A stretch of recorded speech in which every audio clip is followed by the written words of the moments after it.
नमस्कार। डेली रोज के विशेष कार्यक्रम एक मुलाकात में आपका फिर से स्वागत है। आज हम मौजूद हैं बीजेपी के एक वरिष्ठ नेता, भारतीय नमो संघ के उत्तर प्रदेश के अध्यक्ष एवं संयोजक ब्रज क्षेत्र के, जो कि सदस्यता अभियान की पूरी जिम्मेदारी इनके ऊपर है और ब्रज क्षेत्र में सदस्यता अभियान जोर शोर से चला रहे हैं भाजपा के उदयन शर्मा जी। उदयन शर्मा जी की सबसे पहले मैं आपका डेली रोज में स्वागत करता हूं। धन्यवाद। मैं भी अपनी शुभकामनाएं आपके चैनल के लिए अर्पित करता हूं। उदयन जी, जैसा कि वृंदावन में क्षेत्र में आपको लोग जानते हैं और पहचानते हैं एक प्रखर वक्ता के रूप में, और बीजेपी के एक वरिष्ठ नेता के साथ साथ एक आप जुझारू कार्यकर्ता के रूप में भी आपको जाना जाता है। आप क्या देख रहे हैं उत्तर प्रदेश में आज की राजनीति के परिप्रेक्ष्य में?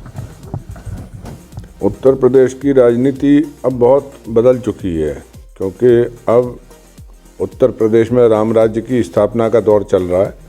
जो आप देख ही रहे हैं, अयोध्या में राम मंदिर, उसके बाद विश्वनाथ जी का कॉरिडोर। अब पार्टी का ये नारा है कि मथुरा को भी बनाएंगे, तो मथुरा में भी बहुत विकास कार्य और सांस्कृतिक दृष्टि से जो है बहुत ऐसे कार्य होंगे। यमुना जी के शुद्धिकरण से लेके जो प्राचीन धरोहर और मंदिर हैं उनके विकास तक के पूरा विश्व मथुरा को देखने आएगा। ये योगी जी और मोदी जी का युग है, और इसी समय ये सब कार्य नहीं हुआ तो फिर आगे कब होगा? आप, क्योंकि आपके ऊपर पूरे ब्रज क्षेत्र की सदस्यता, बीजेपी की सदस्यता अभियान आप चला रहे हैं और आपके ऊपर दायित्व भी है, ऐसे में लगभग आप क्या सोचते हैं कि पिछले एक साल के अंदर कितने सदस्य बीजेपी से जुड़े होंगे मथुरा सहित पूरे ब्रज में?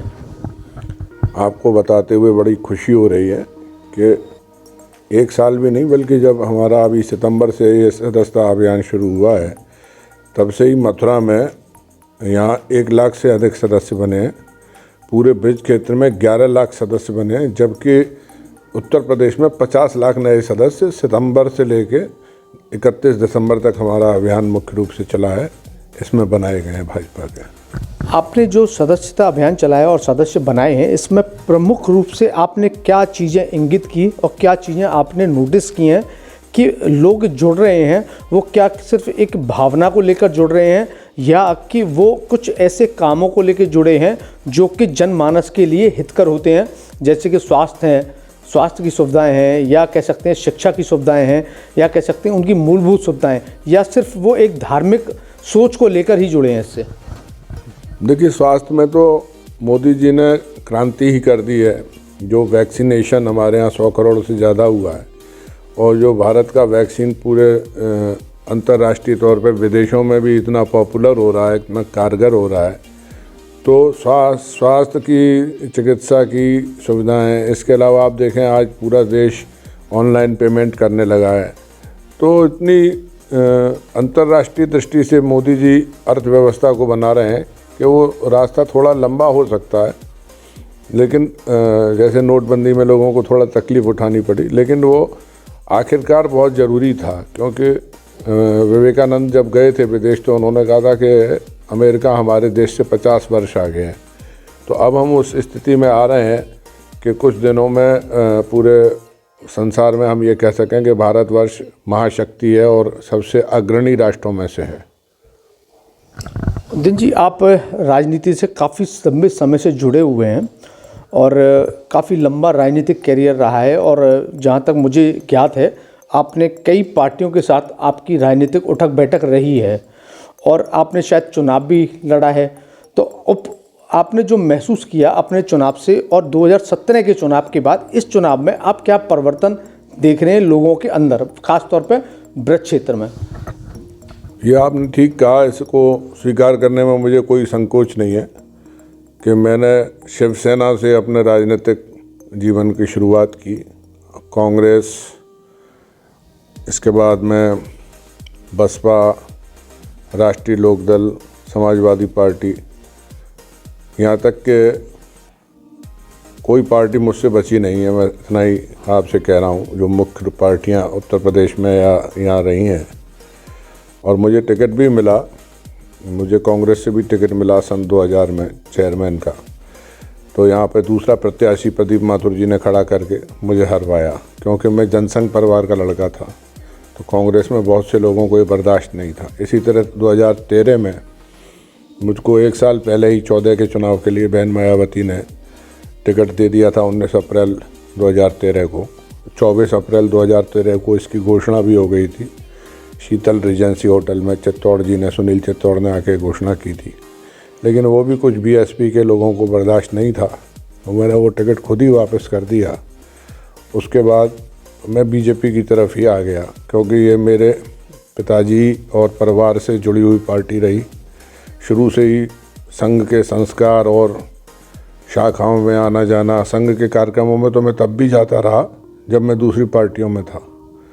तो लेकिन बड़ा फ़र्क है अब ये जो चुनाव आया है ये हाईटेक चुनाव है।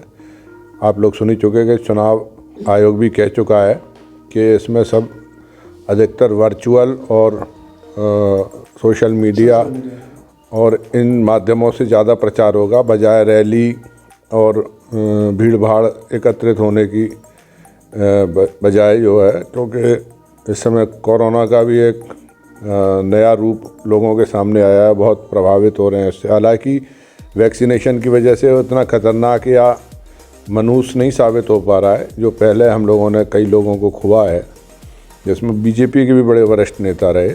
लेकिन ये है कि अब सारा जो खेल है वो जनता की संवेदनशीलता पे, और जो आपने एक बात पहले पूछी थी कि लोग क्या धर्म के कारण बीजेपी से जुड़ रहे हैं, तो ऐसा नहीं है।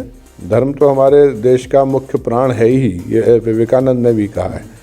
लेकिन लोग मोदी जी की आधुनिक सोच, हमारे नेतृत्व की आधुनिक सोच, अंतर्राष्ट्रीय सोच और हर विषय में उनकी अंतर्राष्ट्रीय जो अवधारणा है, उन्होंने कभी मुस्लिम्स के खिलाफ भी कुछ नहीं कहा या नहीं किया, बल्कि मुस्लिम समाज को उन्होंने एक तोहफा दिया 3 तलाक की प्रथा और कुप्रथा को हटा के। तो आने वाले समय में मुस्लिम समाज भी बीजेपी में जुड़ेगा और हम लोगों को एक बहुत बड़ी महाशक्ति के रूप में उभरना है। तो जाति, धर्म और उसकी संकीर्ण मानसिकता तो हटानी पड़ेगी, लेकिन अपने धर्म के प्रति गौरव, सनातन धर्म के प्रति गौरव, सनातन संस्कृति के प्रति गौरव, ये तो बीजेपी सिखाई रही है, बीजेपी और संघ ने ये चीज़ सिखाई है, लेकिन अभी और भी बहुत सुधार की आवश्यकता है। हाँ, जैसे आपने मोदी जी के ऊपर कहा, 2017 में चुनाव में देखा गया था कि कोई चेहरा नहीं था बीजेपी का, और बीजेपी चुनाव प्रचंड बहुमत के साथ जीती थी, और मोदी जी उसकी पूरा नेतृत्व कर रहे थे चुनाव का, और अमित शाह जी।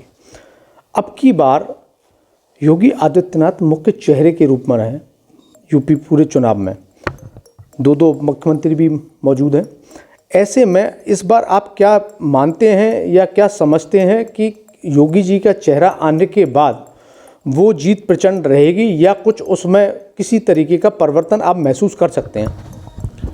मैंने इस संबंध में, नेतृत्व ने मुझसे पूछा तो नहीं है, और पार्टी का अनुशासन भी होता है, तो फिर भी हमने अपनी तरफ से व्हाट्सएप में बड़े संघ के लीडर्स को भी यही सलाह दी कि देखिए, जैसे उत्तराखंड में आपने परिवर्तन किया, ऐसे यूपी में भी जो भी आप हाईकमान उचित समझता हो परिवर्तन करे, क्योंकि हम लोग एक परिवार हैं, एक विचारधारा हैं। किसी व्यक्ति विशेष से, हेडगेवार जी ने भी कहा है कि संघ नहीं चलता है, न किसी व्यक्ति विशेष से भाजपा चलती है। यही एकमात्र पार्टी है जिसमें परिवारवाद नहीं है। मैं तो सब पार्टियों में हो आया हूँ, तो मुझे बड़ा अच्छा अंदाज़ा है। मुलायम सिंह जी का परिवार एकमात्र सपा में करता धरता है, इसी तरह अजीत सिंह जी का परिवार एकमात्र लोकदल का भाग्य विधायक है, इसी तरह नेहरू परिवार कांग्रेस का है ही है। तो मैं यही कह रहा हूँ कि ये उत्तर प्रदेश है, ये जयललिता का दक्षिण भारत नहीं है, या ये ठाकरे का महाराष्ट्र भी नहीं है। ये उत्तर प्रदेश है, ये राम, कृष्ण और विश्वनाथ की भूमि है। इसके लिए ये सरकार कर रही है, और ये जो चुनाव है इसमें मैंने यही सलाह दी थी पार्टी को कि जो भी परिवर्तन आवश्यक हो, चाहे नेतृत्व, चाहे प्रत्याशियों का, आंख मूंद के साहसपूर्वक करना चाहिए, जैसे उत्तराखंड में किया। इसका मतलब मैं ये नहीं कह रहा हूँ कि योगी जी को बदल देना चाहिए। योगी जी तो एक बहुत ही निष्प्रह और एक आदर्श जनप्रतिनिधि और मुख्यमंत्री बन के उभरे हैं, जो पार्टी के आज्ञाकारी हैं, और उन्होंने कभी पैसे को भी हाथ से नहीं छुआ, ऐसा मुझको कानपुर के सांसद ने बताया, जो उनके बड़े करीब है सत्यदेव पचौरी जी। तो ऐसा फ़कीर राजा हमें कहाँ मिलेगा। लेकिन पार्टी सर्वोपरि है, और जहाँ कहीं मैंने तो पार्टी को सलाह दी थी, जहाँ कहीं आवश्यक समझें तो प्रत्याशियों को भी आंख मूंद के बदलें। और योगी जी ने भी एक बयान दिया था, मैंने देखा था कहीं, कि अगर नए लोग नहीं आएंगे, पुराने लोग नहीं हटेंगे, तो नए लोग कैसे आएंगे। तो जहाँ आवश्यक है वहाँ परिवर्तन भी होना चाहिए था। मुझे लगता है कि पार्टी इस विषय में आगे गंभीरता से, और भी जो ये पार्टी विद डिफरेंस है, जहाँ भी ज़रूरत है, जहाँ सलाह है, बराबर पार्टी अपने अंदर बदलाव अच्छे के लिए करती रहती है। अभी एक शोध विभाग बनाया, जिसके लिए मैं जेपी नड्डा जी का और पूरी पार्टी हाईकमान का बड़ा आभारी हूँ, धन्यवाद दूंगा कि ये शोध करके सब सामाजिक चीज़ों के बारे में, पार्टी के बारे में, जनता की भावनाओं के बारे में ये बताएगा पार्टी को, नेतृत्व को। मेरी पत्नी को भी उसका यहाँ जिला प्रभारी बनाया गया है। लेकिन कुल मिला के शोध होना भी बहुत ज़रूरी, रिसर्च जिसको कहते हैं हम लोग, कि जनता क्या सोच रही है, पार्टी का कार्यकर्ता किन चीज़ों से परेशान है या किन चीज़ों से खुश है। तो इस बारे में पूरी जानकारी के लिए अलग से एक शोध विभाग बना दिया गया है। जैसा कि मैंने यह जानकारी की वृंदावन में आकर और वृंदावन के लोगों से जाना, तो मुझे यहाँ ज्ञात हुआ कि बड़े बड़े दिग्गज नेता, कह सकते हैं केंद्रीय स्तर के नेता और मंत्रीगण इस आंगन में आपके यहाँ कई बार आ चुके हैं, अलग अलग पार्टियों के। तो आपकी राजनीतिक समझ और राजनीतिक जो एक कहते हैं ना कि कार्य क्षेत्र है, उसमें आपकी अच्छी खासी पकड़ है। अब मैं लास्ट के 2 सवाल आपसे पूछना चाहूँगा मथुरा क्षेत्र को लेकर। मथुरा क्षेत्र में एक तो एसके शर्मा जी, जो कि मार्च से टिकट मांग रहे थे, हाल ही में उनकी टिकट कट गई और आज उन्होंने जो है चुनाव लड़ने की घोषणा भी कर दी। पहली चीज़ तो आप इसे किस तरीके से देख रहे हैं? एसके शर्मा जी भाजपा के बड़े निष्ठावान और लंबे समय तक एक अच्छे, संपन्न और बहुत ही बढ़िया नेता रहे हैं। मुझे भी हार्दिक दुख है और संवेदना हुई, लेकिन मैं यही कहना चाहूँगा कि उनको पार्टी नहीं छोड़नी चाहिए थी। ये पार्टी एक महासमुद्र है, कभी कभी तकनीकी और स्थानीय मजबूरियां हो सकती हैं प्रत्याशी चयन में। तो अभी जिसको टिकट मिला है राजेश चौधरी भाई, वो भी बहुत युवा हैं और बहुत दिनों से वो भी प्रयासरत थे, तो उनको भी एक मौका मिला है, तो अच्छी बात है ये। और ये है कि एसके शर्मा जी को भी कुछ ना कुछ पार्टी ने पहले भी सम्मान दिया है और वो प्रदेश कार्य समिति के भी सदस्य थे, और आगे भी उनको कोई चीज़ मिल जाती। हम भी चाहते हैं, कोई भी पार्टी का कार्यकर्ता है वो चाहता है, टिकट भी मांगता है और चाहता है कि उसको महत्व मिले, उसको संगठन में बड़ा दायित्व मिले या कोई उसको MP MLA का टिकट मिले, उसमें बुराई नहीं है। लेकिन अगर पार्टी ऐसा नहीं कर पाती है तो थोड़ा धैर्य रखने की और मध्यम मार्ग निकालने की भी आवश्यकता होती है। अब वृंदावन में, मथुरा वृंदावन विधानसभा सीट पर टिकटें लगभग फाइनल हैं, सारे प्रत्याशी लगभग फाइनल हो चुके हैं। ऐसे में बीजेपी से श्रीकांत शर्मा जी चुनाव लड़ रहे हैं, जो कि पूर्व मंत्री भी हैं, ऊर्जा मंत्री हैं, माफ़ करना। और दूसरी तरफ पर प्रदीप माथुर सपा लोकदल गठबंधन से मैदान में आ गए हैं देवेंद्र अग्रवाल जी। आप क्या देखते हैं कि इन प्रत्याशियों में सही मायने में टक्कर किन 2 प्रत्याशियों की होती हुई दिख रही है, या कोई त्रिकोणीय मुकाबला है, या एक तरफा आपको जीत दिख रही है? एक सही मायने में आप क्या जज करते हैं इसको? सही बात, सत्य बात तो यह है कि अभी तक जो देवेंद्र अग्रवाल जी आपने नाम लिया, तो उनका तो यहाँ तो कोई प्रभाव नहीं है मथुरा में। लेकिन प्रदीप माथुर जी यहाँ कई बार विधायक रहे हैं, तो उनका अपना एक वोट बैंक है, और मैं कांग्रेस का वोट बैंक नहीं मानता हूँ। वो उनकी सिफारिश करने की और मिलनसारता की अपनी भावना के कारण एक वोट बैंक उनका है, और कई बार वो बीजेपी की लहर में भी यहाँ विधायक हो गए, तो वो बात इतिहास का सत्य है। लेकिन अभी जो श्रीकांत जी हैं, इन्होंने भी इतना काम कराया है, इतना पूरे जिसको कहते हैं कि अंत्योदय की भावना से हर गांव में बिजली उत्तर प्रदेश के पहुंचा दी है। यहाँ भी हुनर हाट लगवाई और वृंदावन में कुंभ का बड़ा भव्य आयोजन कराया। उसमें मेरे ख्याल में 11 बार आए थे यहाँ पर।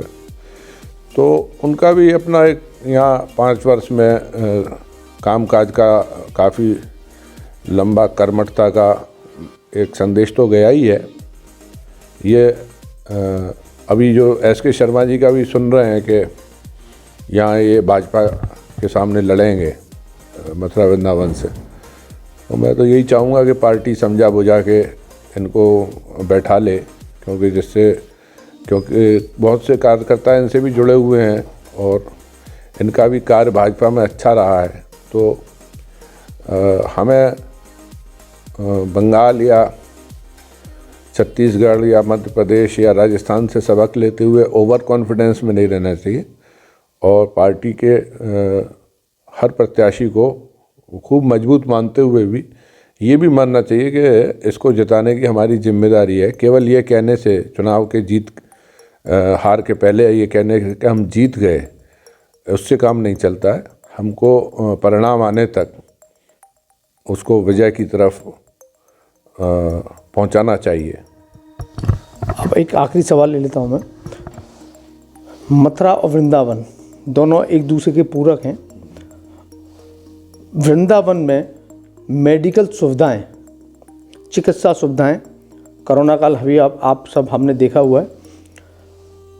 दूसरा, शिक्षा सुविधाएं सरकारी, आप क्या आंकते हैं, क्या वो 5 साल में किसी स्तर पर पहुंची हैं जिससे कि हम आगे की लड़ाई लड़ सकें? जनता के ऊपर है। दूसरा, क्या सही मायने में वृंदावन को वो विकास और वो स्थान मिल पाया है जो उसको मिल जाना चाहिए था इस सरकार के अंदर? एक दृष्टि से देखा जाए तो सबसे ज़्यादा मिला है। जैसे कि यहाँ पे कुंभ मेला क्षेत्र को संरक्षित किया गया, शैलजा कांत जी को बिठाया गया है, वो भी वृंदावन की चिंता कर रहे हैं, और हुनर हाट भी यहाँ लगाई गई और मायावती हॉस्पिटल भी यहाँ बना है, जो उसमें काफ़ी सरकारी सुविधाएं बढ़ाई गई हैं भाजपा के कार्यकाल में। लेकिन जो नगरपालिका यहाँ समाप्त हुई है उसको अब मैं समर्थन नहीं करूँगा। और वृंदावन की वो पहचान थी, प्राचीन नगरपालिका थी और जनसंघ की भी वो पहचान रही थी। हमारे पिताजी ने लंबे समय तक यशस्वी रूप से उस पर कार्य किया और उन्होंने ही नहीं, ये मथुरा की नगरपालिका से भी पहले वो थी, यहाँ नगरपालिका थी। तो हम ये ज़रूर चाहते हैं कि वृंदावन को जो राजनीतिक सम्मान मिलना चाहिए वो ज़रूर कहीं उपेक्षित हो रहा है और बहुत ज़्यादा हो रहा है, क्योंकि बड़े राजनेता कांग्रेस के और अन्य विरोधी दलों के तो क्या समझेंगे, वो लोग भी आते हैं बिहारी जी दर्शन करने, लेकिन वो सब यही समझते हैं, यहाँ तक कि हमारे भाजपा के भी लोग आते हैं तो वो ये सोचते हैं कि ये तो एक धार्मिक स्थान है, तीर्थ स्थल है, तो यहाँ का राजनीतिक महत्व केवल बिहारी जी तक सीमित होकर रह जाता है। तो वृंदावन अलग से विधानसभा होनी चाहिए, ये मैं बहुत बड़ी बात कह रहा हूँ, क्योंकि मथुरा तो श्री कृष्ण की भूमि है ही है, लेकिन वृंदावन इतनी महत्वपूर्ण भूमि है कि अभी मोदी जी ने मन की बात में 10 मिनट केवल वृंदावन पे बोला है। तो वृंदावन की इस उपेक्षा पे पार्टी हाईकमान की भी मैं दृष्टि चाहूँगा कि यहाँ पे एक विधानसभा वृंदावन के नाम से क्यों नहीं है, जब बलदेव के नाम से है, पहले उसको गोकुल कहते थे, गोवर्धन के नाम से है और मथुरा के नाम से है ही है, 84 जिसमें अभी हम लोग आते हैं, छाता भी है। तो ये एक बहुत बड़ी राजनीतिक साजिश है। ये साजिश भाजपा की नहीं है, ये साजिश कांग्रेस के समय से चली आ रही है। वृंदावन का अस्तित्व मिटाने की, राजनीतिक रूप से यहाँ के व्यक्ति का कोई महत्व नहीं है। आज हम जानते हैं कि पिताजी द्वारा बहुत बड़ा योगदान करने पे भी अगर वो वृंदावन में नहीं होते तो आज उनको पार्टी में और संघ में एक बहुत बड़ा स्थान और यादगार और उनको स्मृति उनकी मनाई जाती। तो उसका कोई आक्रोश नहीं है, लेकिन बात यह है कि वृंदावन नाम से विधानसभा होनी चाहिए, वृंदावन का सम्मान राजनीतिक रूप से भी हो, इसकी हम ज़रूर मांग करेंगे। ये थे हमारे साथ उदयन शर्मा जी, जिन्होंने बड़ी साफ़गोई से अपने सारे विषयों को रखा। उन्होंने किसी भी तरीके से किसी बात को ये स्वीकार नहीं किया कि ये बिल्कुल गलत होते हुए भी सही है। उन्होंने साफ तौर पर ये मांग भी रखी है कि वृंदावन, जब अन्य विधानसभाएं मथुरा के साथ जुड़ी हुई हैं तो वृंदावन विधानसभा भी होनी चाहिए। और आगे इन्होंने जो बातें रखी वृंदावन के विकास को लेकर, और इन्होंने ये भी कहा है कि वृंदावन की उपेक्षा भी हुई है। आज के लिए बस इतना ही। आपको हमारी वीडियो पसंद आए तो शेयर और लाइक ज़रूर करें। धन्यवाद।